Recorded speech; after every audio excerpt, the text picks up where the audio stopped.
रीना। जी साहब बोलिए, आप बैठिए, मैं आपके लिए चाय बना कर लाती हूँ। अरे नहीं, चाय तो मैं रोज़ ही पीता हूँ। मैंने सोचा कि तुमको जब मैंने वो ऑफ़र दिया 1 घंटे के 10,000, तब से तुम्हारे मन में बहुत हलचल मच रही होगी, है ना? हाँ साहब, आपने सही कहा, हलचल तो मेरे मन में मची रही है। मुझे तो ऐसा लग रहा है कि कहीं आप मुझसे कुछ बनवा ना लें, और मुझे ना आता हो तो क्या करूँगी। पर वो तो मेरे पास फ़ोन है ना, यूट्यूब में देख के बना लूँगी। अरे तुम टेंशन मत लो, ये काम बहुत आसान है ना, तुम्हें यूट्यूब पे देखने की ज़रूरत पड़ेगी, ठीक है? ना ही कुछ बनाना है, और मैं तुम्हें अब इतना तड़पाना नहीं चाहता, सीधे मुद्दे पे आता हूँ, सारी बात बता देता हूँ। बताइए साहब, क्या काम है? हाँ देखो रीना, तुमको तो पता है ना कि मेरी वाइफ महीने में 20 से 25 दिन घर के बाहर रहती है, मिलना जुलना बहुत कम होता है। हाँ साहब, वो तो है। बेचारी मेम साहब बहुत मेहनत करती हैं, काम करती हैं, ऑफिस का काम रहता है, कभी कभी रात को भी घर नहीं आती हैं बेचारी। तो इस वजह से देखो, हम दोनों एक दूसरे को ना टाइम ही नहीं दे पाते हैं ना, एक दूसरे के साथ वक्त नहीं बिता पाते। तो मैं चाहता हूँ कि जो वक्त मेरी बीवी मेरे साथ नहीं बिता पाती ना, वो वक्त तुम मेरे साथ बिताओ। अब साहब, ये आप कैसी बातें कर रहे हैं? मेम साहब की जगह मैं नहीं, मैं तो ऐसा कभी सोच भी नहीं सकती। मेम साहब इतनी अच्छी हैं बेचारी, और वैसे भी आपको उनके गुस्से का पता नहीं है। अगर उन्हें ये सब पता चला ना, तो मेरी जान लेंगी और आपकी भी ले लेंगे साथ में। अरे मुझे एक बात बताओ, कैसे पता चलेगा? मैं बताऊंगा उसे? अरे मैं खुद नहीं बताऊंगा, अगर मैं बताऊंगा तो मैं खुद फंस जाऊंगा ना। मेरी इज्जत बची रहेगी, तभी तुम्हारी इज्जत बची रहेगी। तो तुम टेंशन मत लो, मेम साहब तक ये बात ना बिल्कुल नहीं जाएगी। तुम सिर्फ ये सोचो कि तुम्हें 1 घंटे में 10,000 रुपये मिल रहे हैं। नहीं साहब, पर फिर भी ये सब गलत है, मुझे नहीं लगता ये सब करना चाहिए। अरे यार, आज के ज़माने में सही गलत कुछ नहीं होता। आज के ज़माने में सिर्फ ज़रूरी है पैसा, ठीक है? तो तुम खुद सोचो ना, अगर तुम्हें 1 घंटे के 10,000 मिल रहे हैं, महीने में अगर 7-8 बार भी काम मिल गया तो 70-80 हज़ार रुपये तुम्हें तो ऐसे ही मिल जाएंगे। तुम्हारे बच्चे सरकारी स्कूल में पढ़ पाएंगे, और तुम्हें रोज़ ना ये ऑटो से आने की ज़रूरत नहीं है। अरे अपने लिए मस्त एक एक्टिवा खरीद लो, एक्टिवा से आया जाया करो। समझ रही हो मैं क्या बोल रहा हूँ? हाँ साहब, पर अरे ज़्यादा सोचो मत यार, इतना अच्छा ऑफर मिल रहा है तुम्हें। हाँ ठीक है, मैं भी अपने बच्चों को इंग्लिश मीडियम स्कूल में पढ़ाना चाहती हूँ। अब अपने बच्चों के लिए कुर्बानी देनी पड़े तो हम तैयार हैं। टेंशन मत लो, ये कुर्बानी तुम्हें कुर्बानी जैसी नहीं लगेगी, ठीक है? सोचो तुम इन पैसों से क्या क्या करोगी, अच्छा मेकअप करोगी, है ना?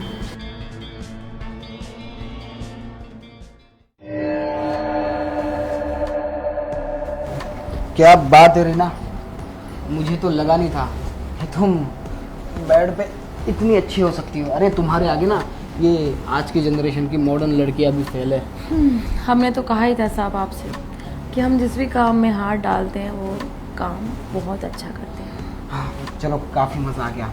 अब मैं तो सोच रहा हूँ ना, तुम्हारी जो मालकिन है ना, अब 20 दिन क्या 20 महीने भी घर पे ना आए ना, तो मुझे कोई दिक्कत नहीं है, क्योंकि अब तुम जो आ गई हो, है ना? चलो, ये तो अच्छा है आपके लिए। पर साहब, जो आपने पैसे की बात की थी। अरे हाँ, टेंशन मत लो, तुमने अपना काम इतनी अच्छी तरीके से किया तो मैं कैसे भूल सकता हूँ। हाँ ये देखो, तुम्हारे पैसे मैंने निकाल के रखे हैं।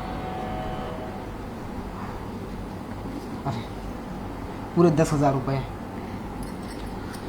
ठीक है? पर साहब, मुझे लगता है इस काम के 10,000 में मुझे 2 लाख मिलने चाहिए। क्या?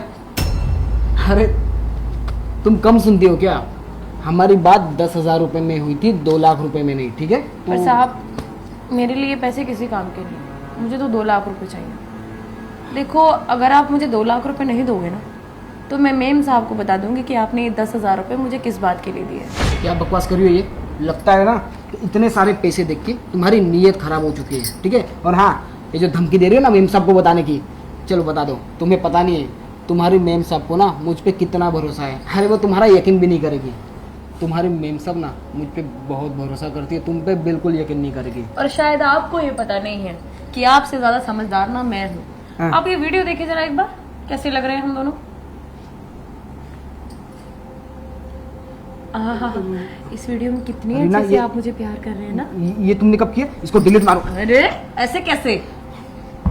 देखो, अब इस वीडियो के थ्रू जब मैं ये मेम साहब को दिखाऊंगी, तब तो आपको मुझे पैसे देने ही पड़ेंगे, क्योंकि अगर ये मेम साहब को वीडियो दिखा दी मैंने और मेम साहब तो आपका क्या हाल करेंगी, ये तो आप अच्छी तरह जानते हैं। नहीं देखो, मुझे पता नहीं था कि तुम इस हद तक इतनी होशियार हो सकती हो, है ना? तो टेंशन मत लो। अब सुनो, 10,000 में बात हुई थी ना, मैं तुम्हें 20 देता हूँ, ये पकड़ो 10, ठीक है। और टेंशन मत लो यार, ऐसे ही महीने में 5-6 बार तुम कर लोगी तो 20 लाख रुपए तो ऐसे ही कमा लोगी ना। टेंशन मत लो, काम की तुम्हें कमी नहीं पड़ेगी। पर प्लीज़ ये वीडियो है ना अभी तुम डिलीट कर दो। आपको मैं शक्ल से चिंदी चोर दिखाई देती हूँ क्या, जो आप मुझे 20,000 में डाल रहे हो? जितना कहा है उतना करो। मैंने बोला है आपको मुझे 2 लाख रुपए दो। अगर आपने 2 लाख रुपए नहीं दिए ना तो मैं ये सारी वीडियो जाके मेम साहब को दिखा दूंगी। नहीं और ये भी बता दूंगी कि आपने मेरे साथ क्या किया है। और शायद मेम साहब को तो दिखाने के बाद मैं पूरे समाज में इसको वायरल कर दूंगी, तो आपकी इज्जत की कितनी धज्जियां उड़ेंगी। अगर आप चाहते हैं ना कि मैं आपके साथ ये सब ना करूं तो चुपचाप मुझे 2 लाख रुपए दे दो। देखो रीना, एक काम करो, 2 लाख तो मेरे पास नहीं है, तुम एक काम करो, वीडियो डिलीट कर दो। मैं तुम्हें देखो ये 50,000 पड़े ना, अभी 50 देता हूँ, ये तुम रख लो। 70,000 तो हो गए, ठीक है, टेंशन मत लो। 70,000 में डील फाइनल करते हैं, वीडियो डिलीट कर दो। ये वीडियो तो मेरे पास ही रहेगा, और ये वीडियो तब तक मेरे पास रहेगा जब तक मुझे आपसे पैसे मिलते रहेंगे। इसका मतलब तुम इसे जिंदगी भर मुझे ब्लैकमेल करती रहोगी? Of course. अब आप इतने समझदार हैं, आपको समझ आ ही चुका है, तो 2 दिन में 2 लाख का इंतजाम करो और मेरे को जाने दो। हाँ, और हाँ, आज के बाद मैं अपनी मर्जी से काम पे आऊंगी और अपनी मर्जी से चली जाऊंगी, ठीक है? और अगर मेरे काम में गलती निकालने की कोशिश की ना तो तुम अंजाम जानते हो। फिलहाल मुझे जाने दो। रीना मेरी बात सुनो। अरे मेरी बीवी का नाम लेकर फायदा उठाकर तुम मेरा फायदा उठा रही हो। भाई यार, ये मैंने क्या कर दिया? अबे इससे अच्छा मैं कॉल बुला लेता तो 10,000 रुपये में मेरा काम हो जाता और इतनी सिरदर्दी नहीं पालनी पड़ती मुझे। अब इसके चक्कर में ना मेरे तो लग गए। अब 2 लाख रुपए भी देने, ऊपर से कह रही है पूरी ज़िंदगी मुझे ब्लैकमेल करती रहेगी। नहीं नहीं, अगर गलती से भी मेरी वाइफ को ये सब पता चल गया ना तो मेरा क्या होगा मुझे ही पता है। मुझे कुछ भी करके ना रीना से फिर से एक बार बात करनी पड़ेगी, वरना ज़िंदगी भर ये मुझे अगर ऐसे ब्लैकमेल करती रही तो नहीं।